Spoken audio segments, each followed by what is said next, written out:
আজকে আমরা আবার শুরু করব লাভ ক্ষতির অন্য একটি অঙ্ক।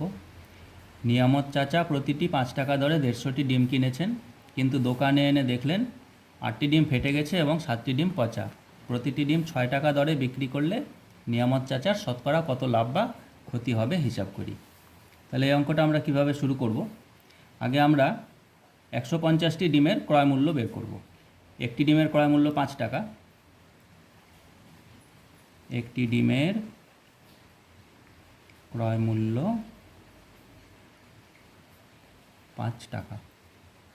অতএব 150টি ডিমের ক্রয় মূল্য 150 × 5 সমান 750 টাকা। তাহলে আমরা এখানে ক্রয় মূল্যটা পেয়ে গেলাম। এবারে এই যে 8টি ডিম ফেটে গেছে এবং 7টি ডিম পচা, তাহলে মোট কতগুলো ডিম নষ্ট হলো? তাহলে আমরা কি লিখব? ফাটা এবং পচা ডিম সমান 8 + 7 সমান 15টি। তাহলে 150 থেকে 15টা ডিম কমে গেল।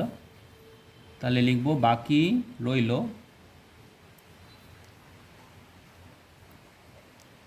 150 - 15 সমান 135টি ডিম। এই 135টি ডিম উনি 6 টাকা দরে বিক্রি করেছেন, অর্থাৎ একটি ডিমের বিক্রয় মূল্য 6 টাকা।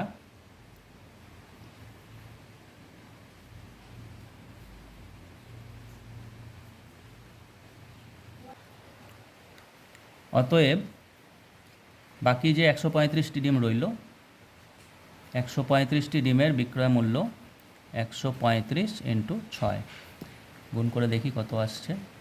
6 × 5 = 30, 0, 4 × 3 = 18, 19, 20, 21, 6 × 1 = 6, 7, 8, 810 টাকা। তাহলে আমরা বুঝতেই পারছি যে বিক্রয় মূল্যটা বেশি, ক্রয় মূল্যটা কিন্তু কম। তার মানে বোঝা যাচ্ছে যে এক্ষেত্রে লাভ হয়েছে। লিখব যেহেতু বিক্রয় মূল্য গ্রেটার দেন ক্রয় মূল্য,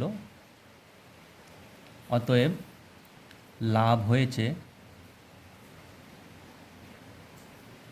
সমান 810 - 750 টাকা। বিয়োগ করলে আমরা পাই 60 টাকা। এই 60 টাকা লাভ কততে হয়েছে? ক্রয় মূল্যের উপর, অর্থাৎ 750 টাকায়। তাহলে আমি এখান থেকে শতকরা লাভটা পেয়ে যাব। অতএব নির্ণেয় শতকরা লাভ সমান 60 টাকা বাই আমার ক্রয় মূল্য কত ছিল? 750 টাকা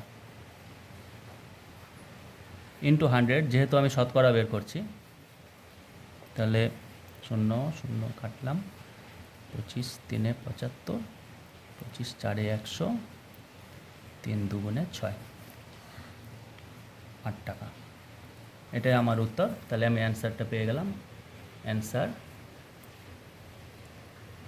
নিয়ামত চাচার